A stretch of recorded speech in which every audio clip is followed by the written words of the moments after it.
midowga musharaxiinta ee Muqdisho waxa uu ka koobnaa musharaxiin ku boobay mucaaradida hogaaminta madaxweynaha xukunka jooga codkooda waxa kor u qaaday taageerada ay ka heleen tiro xildhibaano u badnaa oo golayaasha dawladda si adagna uga hor yimid qorshayaal dhowr ah mucaaradida xildhibaanada waxa ka mid ah ay sida weyn uga hadleen kiiskii Cabdikariim Sheekh Muuse Qalbi Dhagax oo dawladda Soomaaliya ay u dhiibtay Itoobiya muddo kororsigii Abriil 2020 dhismayaashii maamul goboleedyada iyo dhacdooyin kale oo soo dhacay 5 sano ee ugu dambeysay kuwaas oo si weyn xildhibaanada qaybtooda ay uga hor yimaadeen codkii iyo awoodda xildhibaanadu waxa ay keentay in midowga musharaxiintu ay helaan tabar iyo magac ay miiska wada xaajoodyada ama hadalka wax kaga goostaan ujeedada ugu weyn ee xildhibaanadan u taageerayeen waxa ay ahayd siyaasad iyo inay gabaad uga noqdaan gacanta madaxdii ay 5 sano soo mucaaradayeen ee dawlad goboleedyada joogta xildhibaano u badan kooxdii Daljir oo saameyn weyn ku lahayd tartankii 2017 inuu ku soo baxo farmaajo ayaa ka mid ah xildhibaanada sida weyn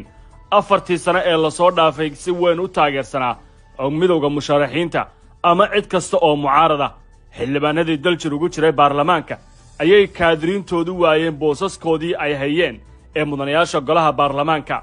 Bukhari oo ahaa gudoomiye ku-xigeenka aqalka sare ayaa tareenka ka degay Xasan Macallin ayaa kursigiisa isna soo difaacan waayay Dhuusamareeb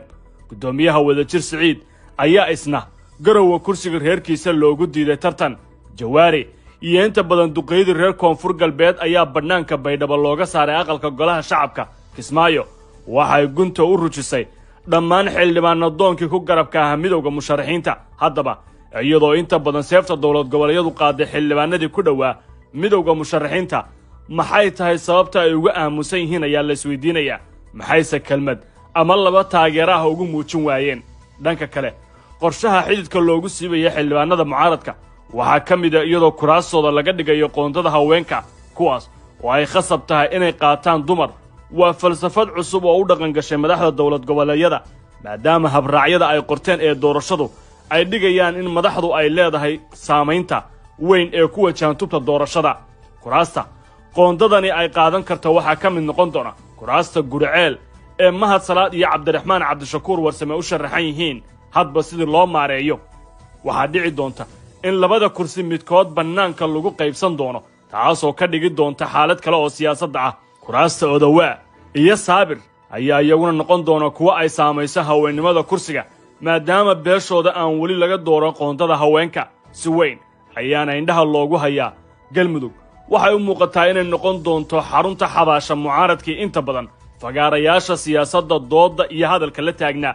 labada qorshe ee lagu bixiyay ama kuwa cusub ee lagu bixinayo inta dhiman mucaaradkii sharaxnaa ee kuraasta ayaa la aqoon sababta midowga musharaxiintu uga afgaabsadeen mise waxay ahayn aalad mar la soo isticmaalay oo aan nafac dambe ku fadhiin saaxiibada shalay wada socday maanta waxa ay ku kala sugan yihiin labadan